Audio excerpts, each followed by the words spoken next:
তো বন্ধুরা, যেমন কি আপনারা শুনেছিলেন পরের ভিডিওতে, মানে আগের ভিডিওতে আমি আপনাদেরকে বলেছিলাম একটা রুবিক্স কিউব আমি সলভ করে দেখাবো।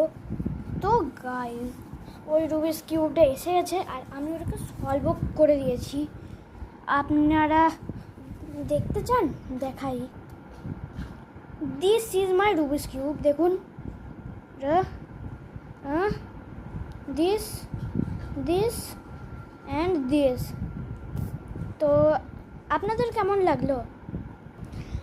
আর যদি আপনারা চান যে কী করে আমি সলভ করলাম, তাহলে ডেসক্রিপশানে যান, গিয়ে পরে আমার ভিডিওটা দেখুন, তারপর আসার পরে লাইকের বাটনটাকে প্রেস করুন। করে দিয়েছেন? এবং নিচে সাবস্ক্রাইব বাটনটাকে প্রেস করুন। ওটা করে দিয়েছেন? তাহলে ভেরি গুড। সেকেন্ড ভিডিওর জন্য ওয়েট করুন। আবার বাই বাই।